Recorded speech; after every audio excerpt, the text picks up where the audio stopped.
छाँव है घनी, मैं हूँ तबादल हूँ। हर रोज एक नया तमाशा, हर एक रोज नई शर्मिंदगी, मुझसे अब नहीं होता ये सब बर्दाश्त। करके तुमने और तुम्हारी बेटी ने तुम्हारे घर में मेरी बेटी गमज़दा रही, ये मैं बर्दाश्त नहीं कर सकता। ये गम खरीदा है। तुम लोगों ने मेरे साथ जो करना था ना किया, लेकिन मेरी बच्ची, मेरी खुशियां तब जरूरत नहीं, शामिल ही करना होता तो पहले बता देता। बस तुम खैर खैर से जाओ और खैर खैर से वापस आ जाओ। हाँ नानू आइए, जाओ। नानू आप आ गई? तो क्या खाओगी आप?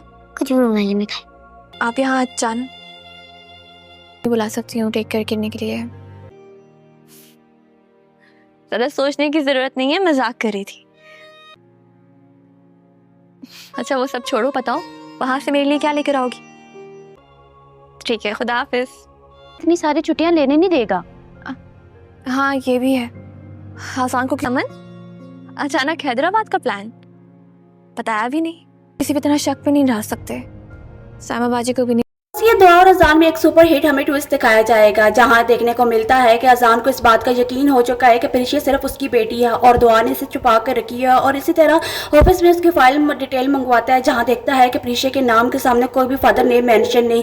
उसके अंदर मजीद से पैदा हो जाता है और इसी तरह दुआ को अंदर बुलाता है और कह देता है कि तुम्हारी ये फाइल क्यों अनकम्प्लीट है, इसके सामने तुम क्यों नहीं इसका फादर नेम मेंशन करती। तो प्रीशिया कह देती है कि ये मेरा पर्सनल मामला है, लेकिन कह देता है कि जब तक तुम्हारी ये फाइल कंप्लीट नहीं होगी मैं तुम्हें इस जॉब को कंटिन्यू नहीं करने दूंगा। लेकिन वहीं दुआ की देती है कि ये जॉब मैं छोड़ना चाहती हूँ, लेकिन कह देता है कि मुझे इस लड़की के फादर का नाम जरूर चाहिए, जिस पर दुआ बहुत ज़्यादा परेशान हो जाती है। लेकिन आने वाले एपिसोड में हम देखेंगे वो डॉक्टर से मिलकर या किसी और तरीके से इसका फादर का नेम चेंज करने की कोशिश करेगी। लेकिन दूसरी तरफ आखिर अजान जब उसके घर में प्रीशिया से मिलता है तो उससे दोस्ती कर लेता है और इसे बाहर गाड़ी में बुलाता है और प्रीशिया कह देती है कि मैंने अपनी मामा को बता दिया आप आप मेरे दोस्त हैं और हम दोनों एक अच्छे दोस्त बन के रहेंगे। लेकिन इसी तरह इस बात का आपसे बहुत ज़्यादा परेशान हो चुकी है दुआ के अजान क्यों मेरी बेटी से दोस्ती कर रहा है। उसे पता है कि हकीकत का पता चल जाएगा तो मुझसे छीन कर ले जाएगा मेरी बेटी, और ऐसे मैं कभी होने नहीं दूंगी। मुझे चाहिए इसके लिए नौकरी से रिजाइन करना पड़े या किसी फेक आदमी का नाम लगाना पड़े तो मैं लगाऊंगी, मैं कभी भी अपनी बेटी को अजान को नहीं दूंगी। इसी तरह हमें देखने को मिलता है कि जहाँ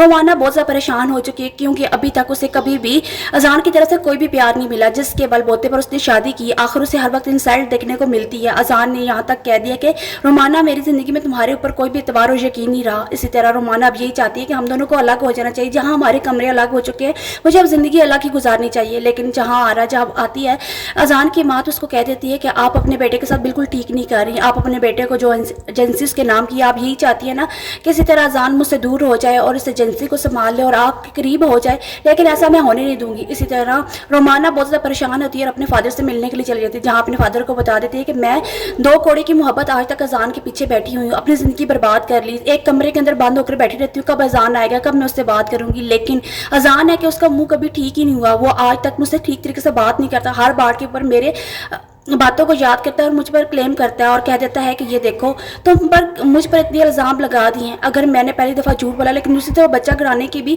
यही बात करता है कि तुमने मुझे उससे खुशी मेरी छीन ली है। लेकिन इसी तरह हमें देखने को मिलता है कि उसके फादर जो कि अपनी बेटी की इस तरह अफसुर्दा देखकर रोता हुआ देखकर अजान से मिलने के लिए चले जाते हैं और अजान को बताते हैं कि तुमने मेरी बेटी का क्या हालत कर दिया, उसकी आंखों में आंसू है, उसकी ज़िंदगी में गमों से भरी हुई है और तुम सिर्फ मेरी बेटी का क्या हाल कर दिया है। लेकिन उसके बदले अजान कह देता है कि उसने मेरी ज़िंदगी में मेरी ज़िंदगी को अजीरन बना दिया, मेरी ज़िंदगी से खुशियाँ ख़त्म कर कर आखिर उसने अपने लिए इस तरह के गम खरीदे हैं। अगर वो मेरी खुशियाँ मुझे लौटा देती तो शायद आज मैं रोमाना के साथ एक अच्छी खुशी ज़िंदगी गुजार रहा था। उसने मेरे बच्चे की मेरी खुशी का ख्याल नहीं रखा तो मैं उसकी खुशी का क्यों ख्याल रखूँ। आप अपनी बेटी को अपने घर में रखें। इसी तरह रोमाना आखिरकार और इसके फादर ये बात सुनते हैं और रोमाना को कभी भी उसके घर नहीं भेजते। मज़ीद ड्रामास के रिव्यू इंस्पिरेशन के लिए हमारे चैनल को सब्सक्राइब